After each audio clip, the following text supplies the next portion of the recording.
සුබ දවසක් කියලා පිළිගන්නවා මගේ යාළුවෝ සියලුම දෙනාටම. අස්සසුම ගිණුම් හිමි පවුල්වල ඔයාලගේ දුවල පුතාලට රජයෙන් සුබ ආරංචියක් අහන්න ලැබුණා. ඉස්කෝලේ යන දරුවන්ටයි මේක වැදගත් වෙන්නේ. ඉතින් මේ දීමනාව කවද්ද ලැබෙන්නේ කියලා කියන්න යන්නේ. ඉතින් ඒ නිසා වීඩියෝ එක අවසාන වෙනකන් ඇඳලා ඉන්න කියලා ආරාධනා කරනවා. ඉතින් වීඩියෝ එකට යන්න කලින් මතක් කරනවා මගේ channel එකට අලුත් කෙනෙක් නම් channel එක subscribe කරලා ඊට එහා පැත්තෙන් තියෙන bell button එකත් click කරලා තියාගන්න.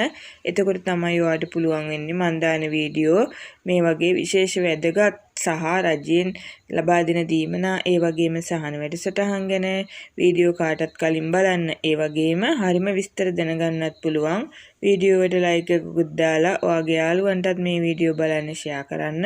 ඔයාගේ අදහසත් comment කරන්න අමතක කරන්න එපා. ඔයාලගේ අදහස් මට ගොඩක් වටිනවා.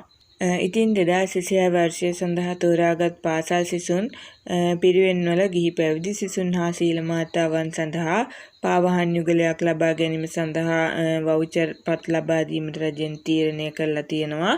2025 පාසල් වාරයේ අවසාන වන විට ප්‍රතිලාභීන් වෙත ලබා දීමට රජය තීරණය කරලා තියෙනවා.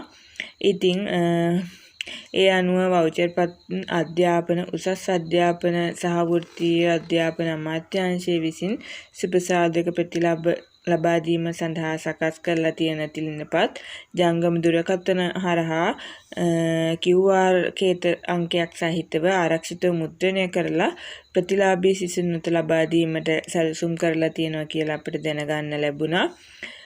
මෙම වැඩසටහන යටතේ දිවයිනෙන්ම ශිෂ්‍ය සංඛ්‍යාව 250ට අඩු පාසල්වල ඉගෙනුම ලබන සිසුන් 1,44,000ක්ද ශිෂ්‍ය සංඛ්‍යාව 250ත් 500ත් අතර වෙන වතු පාසල්වල ඉගෙනුම ලබන සිසුන් 53,093ක්ද විශේෂ අවශ්‍යතා සහිත සිසුන් ඉගෙනුම ලබන පාසල් 30ක සිසුන් 2,300ක් සහ පිරිවෙන් වල තෝරාගත් ගිහි පැවිදි සිසුන් 30,000කට වවුචර් පත් ලබා දීමට සැලසුම් කරලා තියෙනවා කියලා අපිට දැනගන්න ලැබෙනවා.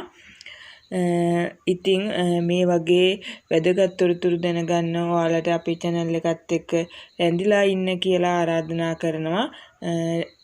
මේ වගේ අලුත් විස්තර දැනගන්න ඔයාලා අපේ channel එකත් එක්ක දිගටම රැඳිලා ඉන්න. එහෙනම් ගිහින් එන්නම් ඔයාලා හැමෝටම සුබ දවසක්.